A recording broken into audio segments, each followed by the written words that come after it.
Hoy realizamos nuestro último tier maker. Vamos a hablar de los atacantes de la Liga Italiana. Vamos allá.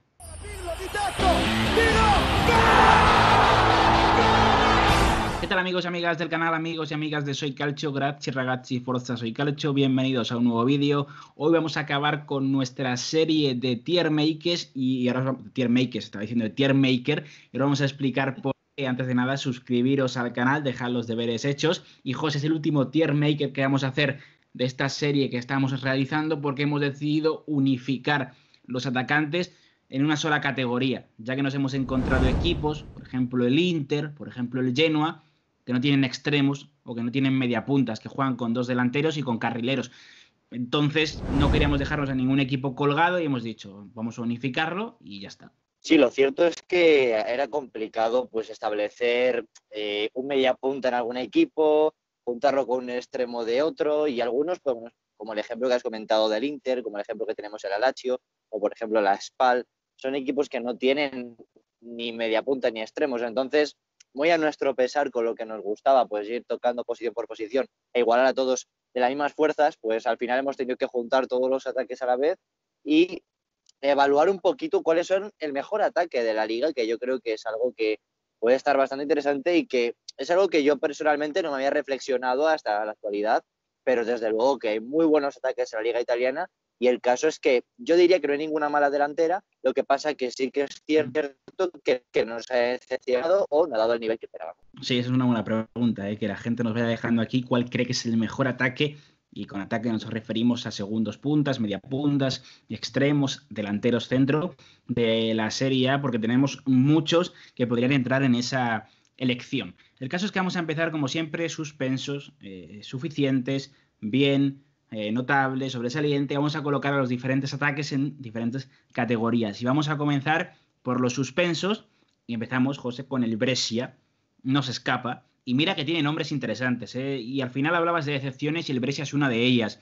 Mario Balotelli, Alfredo Donnarumma, que venía a hacer un temporadón en Serie B. Ernesto Torregrosa, que ha tenido buenos meses, es cierto, antes del parón, estaba alcanzando su mejor fútbol, pero el resto de la temporada le hemos visto sin apenas protagonismo. Y Florian Ayé, que llegaba a hacer muchos goles en la segunda división francesa, pues ha pasado sin pena ni gloria. En total nos encontramos que el Brescia solamente ha marcado 22 goles. O sea, un auténtico desastre. Sí, lo cierto es que Balotelli, a ver, ha tenido partidos, ¿no? Yo creo que ha parado su rendimiento, pues que entró con 5 partidos de sanción, que después se expulsó en varios partidos y además acumuló sanción. Al final, esas ideas de hoy a Balotelli no le han transmitido tener una regularidad que tampoco es que el equipo le haya ayudado a ello. Entonces, al final, Donnarumma venía de 27 goles por temporada y era difícil. El siguiente equipo, que es el Genoa que es cierto que en el último mes, antes del parón, pues nos había transmitido buenas sensaciones, le veíamos un equipo diferente, pero lo cierto es que quitando a Goran Pandev y Sanabria, que es cierto que cada vez que da un rendimiento absoluto y ayuda con muchísimos goles y hasta gana partidos para el Genoa, pero no termina de alcanzar esa regularidad. Y solo en el último mes, antes del parón, pues sí que habíamos visto ese punto de inflexión, ese punto tan alto como de Sanabria. Y en el otro lado está Pinamonti, que ha sido una de las grandes decepciones de temporada, fichado desde el Inter, que venía de un gran Mundial Sub-20, liderando a la churra, pero al final pues no ha terminado de convencer y que nos gustaba mucho y nos ilusionaba, pero al final en cosa no ha sido ese jugador que esperaba. No, lo de Pinamonti desde luego ha sido dramático. Dramático y ya pues a los que apostaban porque no iba a ser futuro del Inter, está claro que les ha dado la razón. Acabamos los suspensos con Udinese. Y en Udinese es cierto que hay que comentar que tenemos a Stefano Caca, que ha estado bastante bien para lo que ha sido el equipo de Friuli, y luego tenemos a Lasagna y a Nestorovski.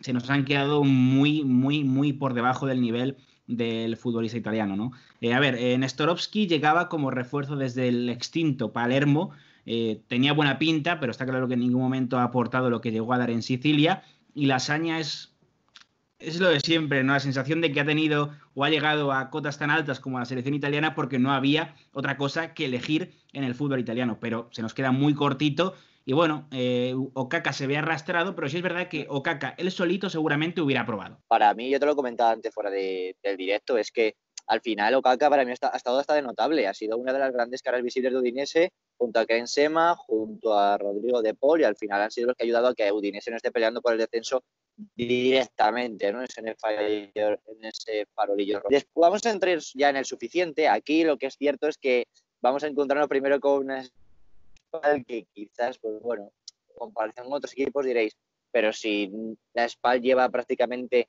con opciones de descender muchísimo tiempo, el equipo no termina de dar nivel, pero es que Andrea Petaña es un delantero impresionante, ha hecho una temporada notable, la temporada pasada la hizo de sobresaliente y salvó al equipo él solo.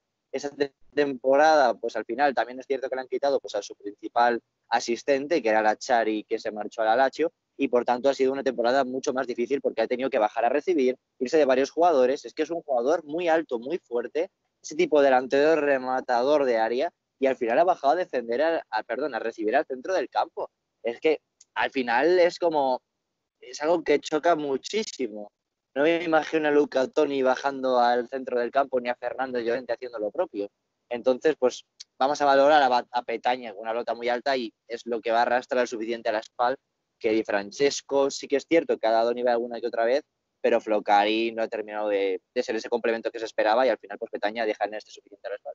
Sí, es que al final la Spal es el equipo que menos goles marca de la Serie A, solamente ha anotado 20 goles en 28 partidos, es muy poquito, pero el mérito de Petaña es que le ha marcado 11 de 20 goles, o sea, más del 50%. Ningún otro jugador de la Serie A ha marcado un porcentaje mayor de goles respecto al total de su equipo, y me atrevería a decir que de Europa tampoco, porque es que es brutal lo que ha conseguido Andrea Petaña. Y cerramos este suficiente con el Torino, que ha sido también decepción. O sea, al final nos encontramos con Simone Verdi, que llega como un fichaje bastante ilusionante. Más de 20 millones de euros va a pagar el Torino al Napoli por el futbolista italiano, y en ningún momento ha recordado al Verdi de años anteriores, ¿no?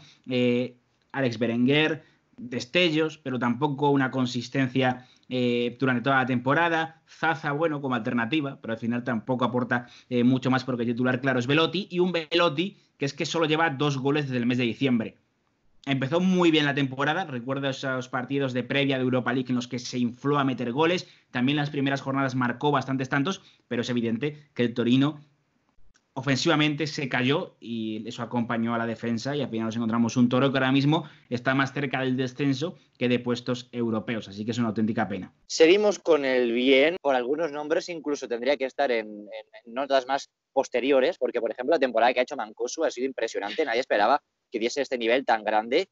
Filippo Falco es cierto que al principio de temporada dio un gran nivel, pero luego al final se nos acabó cayendo, también por esa irrupción de Mancosu, porque al final Liberani en algunos momentos de la temporada no ha terminado de contar con él, pese a ser el mejor jugador en ese comienzo de temporada o cuando salía. La Padula, por otra parte, ha dado una temporada que yo creo que estaba por lo que necesitaba, ¿no? Volver a intentar que su carrera vaya hacia adelante, y al final en el hecho lo ha conseguido. Pero es cierto que Babacar y Farias quizás diría que es un problema del entrenador de Liberani porque no le ha dado muchísimas opciones, pero es cierto que al final a la hora de nivelarse se nos ha quedado un leche en esta posición del bien. Lo dicho, ha hecho una gran temporada. Mancosu ha sido el jugador que además con goles de falta, partidos que ha ganado el leche, por ejemplo en el San Paolo, gracias a él. Y esos partidos en los que han sacado puntos a los grandes, sobre todo a domicilio, pues ha sido pieza clave esta delantera para conseguir. Sí, al final 8 goles Mancosu, que no está nada mal. Continuamos con la Sampdoria, que obviamente está muy lejos de las cotas de la temporada pasada, sobre todo en lo que se refiere a Fabio Quagliarella, ¿no? Que venía de marcar 26 goles y esta temporada pues no ha sido capaz ni siquiera de acercarse a las cifras del año pasado, ¿no? De momento lleva 9, y porque en los últimos partidos pues intentó maquillar esa cifra que llevaba hasta la fecha. Sin embargo, también hay que destacar el papel de otros jugadores que han estado acompañándolo, ¿no? Manolo Gaviadini ha tenido destellos buenísimos, algunos goles fantásticos. Es cierto que al final es un jugador un poquito demasiado irregular, tiene muchísimo talento, pero es bastante irregular. Pero qué golazos hemos visto marcar de falta con esa zurda que tiene. Y también Gastón Ramírez, ¿no? Que ha hecho unos goles bastante buenos, también ha tenido protagonismo, y en general nos quedamos con una Sampdoria que al final el principal problema que tiene no es que los jugadores de arriba no marquen las ocasiones que tienen, sino que es que produce muy poco y les llega muy poquito a los de arriba. Sí, es verdad. La Fiorentina sigue en este bien. Por una parte tenemos a Federico Chiesa, que es verdad que no ha hecho mala temporada en cómputos generales, ¿no? Pero lo cierto es que Chiesa viendo la erupción y explosión que pegó la temporada pasada como jugador total, nos gustó mucho más. Luego está otra de las grandes noticias de esta Fiorentina, y que es su acompañante, Dusan Vlahovic, una de las grandes erupciones de la Fiore. Este jugador que en el primavera estaba a unos niveles impresionantes y que ya llamaba a las puertas del primer equipo, y que no solo ha llegado a ellos, sino que además ha pegado un portazo a Patrick Cutrone, que era un jugador que se había marchado al Wolves, intentar hacer carrera en la Premier League, y al final, pues bueno, no ha terminado de convencer el italiano, pero sí que Vlahovic ha dado ese punto en el que seguramente la Fiorentina cuente con él para el futuro en ese equipo tan novedoso que está formando, y se ha liberado un poco de esos jugadores que sobraban, como que en Prince Boateng o Pedro, que no contó. Sí, al final también llama la atención, ¿no? Que un equipo como la Fiorentina solamente lleve 32 goles en 26 partidos. Es muy poquito para el poderío ofensivo que tiene. El que también ha marcado muy pocos goles es el Hellas, que lleva 29 tantos marcados, y la verdad es que los ha conseguido hacer eficientes total, porque al final está muy arriba en la clasificación con tantos pocos goles marcados, pero es así, o sea, ha conseguido mantener la portería cero en muchas ocasiones y a partir de ahí ir creciendo. Lo que pasa que al final vemos que de todas las líneas que hemos hablado de Lelas, obviamente el ataque es la línea que parece que tiene peor nivel, ¿no? Muy buen portero, una línea defensiva muy trabajada y de jugadores que van a dar el salto a equipos importantes, el centro del campo más de lo mismo, y el ataque, pues nos falta sobre todo la figura de un goleador. Tenemos a hombres como Pesina, como Di Carmine, como Zaccagni, como Stepinski, Pazzini, Borini, por supuesto, que llegó en el mercado de invierno, Eddie Salcedo, pero nos ha faltado eso, la figura de un jugador pues que al final por temporada te marque 15 goles, eso no lo tiene Lelas. La excepción ha sido Stepinski, yo creo que llegó desde el Kievo, Sí. y además no ha aportado prácticamente mucho, y Pachin no se ha terminado de contar con él, yo creo que deberían haberlo hecho, y Borini al final es que ha jugado creo que 4 o 5 partidos o 6 y ha marcado 2 goles, así que al final sí que es cierto que ha dado Borini rendimiento, pero no es ese 9 que espera. Seguimos con el Milan, aquí hemos decidido meterla en un bien, pero es cierto que a lo mejor hemos pensado que es un bien alto cerca del notable, ¿no? Porque es verdad que este Milan ha durado 2 meses, y si no estaría en el notable seguro.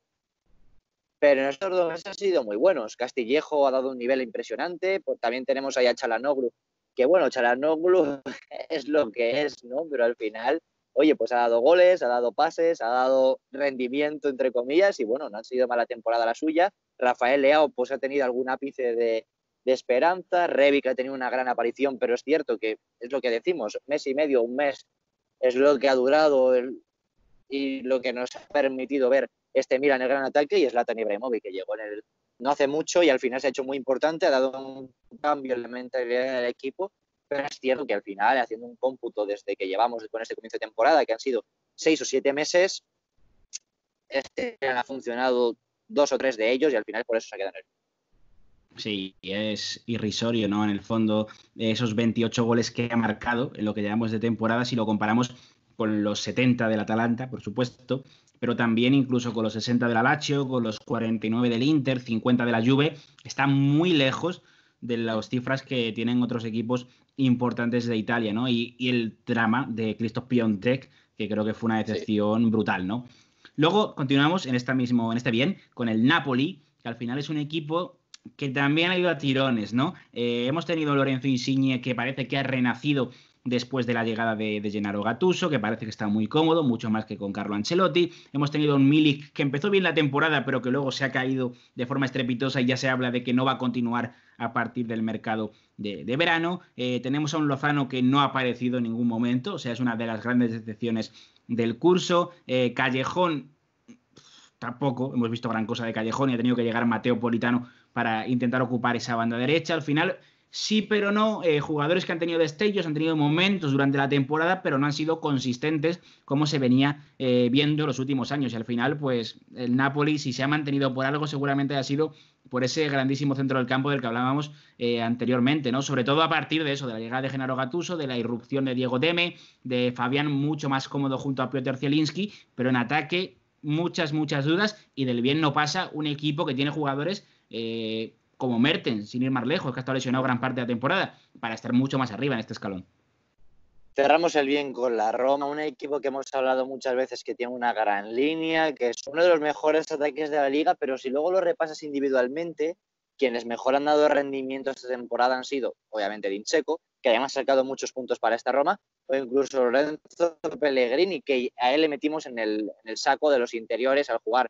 Sí que es verdad que es a lo mejor más cerca del media punta, pero ha sido uno de los... En estos dos se ha sido donde a partir de ahí han hecho alrededor la Roma. Entonces, al final, Under no ha terminado de dar ese gran rendimiento que esperábamos. Zaniolo estaba haciendo una gran irrupción, estaba haciendo una gran temporada, pero se nos lesionó gravemente. Por otra parte, tenemos a un Carles Pérez que tampoco ha tenido muchos minutos para demostrar el jugador que es. De hecho, ahora mismo es donde debería de haber contado más en estos meses. Kluivert y Perotti, que al final, pues es cierto que Kluivert ha mejorado mucho, pero tampoco para pasar a un notable él individualmente. Perotti que ha estado lesionado mucho tiempo. Entonces, al final esta Roma, si lo repasamos individualmente, no podemos hablar de que hayan hecho una temporada notable sobresaliente, pero es cierto que en un conjunto que el sistema y Fonseca han hecho que acentúen ese gran ataque. Sí, pasamos al Cagliari, donde tenemos, pasamos a los notables, mejor dicho, donde tenemos al Cagliari. Vamos a hablar de un equipo que es cierto que ha tenido, como hemos dicho siempre, dos partes de la temporada muy marcadas, ¿no? Esa etapa hasta el mes de diciembre, donde estaba peleando incluso por meterse en Champions, y posteriormente la caída brutal que ha tenido y que le ha costado el puesto a Rolando Maran. Sin embargo, Ryan Nainggolan ha sido un fantástico futbolista durante la temporada y siempre se le ha visto, ¿no?, como un peldaño por encima del resto de sus compañeros. Joao Pedro ha hecho la temporada de su vida, lleva 16 goles y eso es algo increíble para un jugador que no se nos había destacado como un goleador, de hecho jugaba como acompañante de Leonardo Pavoletti. Han sabido sobre todo sobrevivir a eso, a la baja de Leonardo Pavoletti, que era el grandísimo delantero que tenía en la temporada pasada. Incluso Gio Simeone, que lo dábamos por desahuciado en la Fiorentina, ha parecido renacer en Cerdeña. Así que, de momento, aunque es cierto que los últimos meses del que han sido algo decepcionantes, hay que ser optimistas con ese, vamos a decirlo, con ese tridente con el que jugaba Rolando Maran, ¿no? Dos mediapuntas y un delantero, que en este caso era Gio Simeone. Seguimos en este notable con un equipo que a lo mejor podemos decir que está muy cerca de ese sobresaliente, un 8 y pico, porque lo cierto es que el Sassuolo ha hecho una temporada buenísima. Individualmente repasándolo, es cierto que Berardi ha tenido más regularidad que en otras temporadas, pero no hemos visto ese Berardi a lo mejor... es verdad que es un discurso un poco complicado, ¿no? Porque nos ha dejado buenas sensaciones en comparación a otras temporadas, pero al final no ha terminado de ser ese jugador que todos esperábamos, o que por lo menos no ha sido ese bombazo y esa estrella del equipo. Aquí le ha pasado un poco el testigo a Boga, que ha sido el jugador que más ha roto a las defensas, que mejor ha trabajado desde banda izquierda, el jugador que más regatea de toda la liga, el que nos ha dejado una irrupción impresionante y del que más está hablando en el futuro para los equipos grandes. Y luego está Chicho Caputo, que es ese jugador que está en la sombra, silencioso, pero que te mata a goles, que ha hecho una grandísima temporada. Esperábamos que un equipo confiara en él y al final ha acabado haciendo el Sassuolo. Es una grandísima noticia y desde luego que es un delantero impresionante que le ha demostrado completísimo, que al final pues no solo es un rematador, sino que se encuentra muy bien fuera del área, y el Sassuolo se merece estar en este notable y cerca del sobresaliente. Si hubiese sido un poco más regular el equipo, yo creo que hubiese ayudado más a ese sobresaliente. Sí, al final Caputo lleva 13 goles, Berardi lleva 9, es cierto que la mayoría marcados en la primera parte de temporada, y Jeremy Boga lleva 8 goles, así que no está nada mal. Continuamos con el Bologna, que es un equipo que es cierto que ha sido demasiado irregular. El conjunto sin Isa Mihailovic, que también hubo un tramo de la temporada en el que lo tuvimos peleando de lleno por esos puestos de Europa League. Estamos hablando de Riccardo Solini, de Rodrigo Palacio, de sobre todo también Nico Sansone, pero nos hemos encontrado que un ataque que ha estado muy penalizado por los problemas que tenía Mihailovic, tanto en el centro del campo, donde no hemos visto establecerse a un trío de futbolistas en ese 4-3-3, porque hemos visto pasar a Medel, Schouten, Spamber, Poli, Soriano, muchas rotaciones, Nico Domínguez ha llegado a última hora, y la defensa, ¿no?, que ha sido un poco drama. Tampoco está acompañado por Skorupski, así que el Bologna ha tenido que intentar resistir a base del ataque, donde Orsolini creo que se está confirmando como una gran opción para equipos importantes. 7 goles y 5 asistencias, bueno, sumando en un equipo de media tabla. Palacio está reviviendo su mejor fútbol, lleva 6 goles a sus 38 años y yo creo que es impresionante lo que está haciendo. Así que bueno, nos quedamos con ese Bologna en el notable. Ojalá si tuviera más nivel en el resto de líneas también, o por lo menos hubieran acompañado a la delantera, pues estaríamos hablando de un equipo que estaría peleando por Europa League sin duda alguna.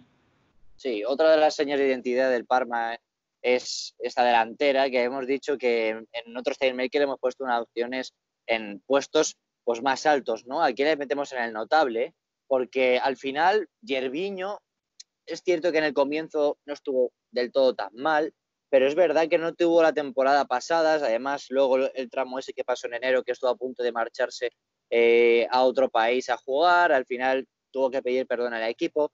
Lo cierto es que aquí el que ha cogido las riendas del Parma en ataque ha sido Kulusevski, una temporada impresionante, una irrupción brutal, se ha pagado 37 millones ya, más todos los bonos que tiene por parte de la Juventus de Turín, que es el campeón, y al final pues se ha visto totalmente, ¿no? Y Cornelius, que ha hecho un gran temporadón llegando desde el banquillo, Roberto Inglés se sigue decepcionando, pero ese Cornelius que al final pues ha sumado unas grandes cifras y que ha hecho que el Parma pues consiga más puntos de los que realmente hubiese conseguido con Inglés, que sigue siendo esa esperanza, pero no termina de ser ese jugador que tanto promete.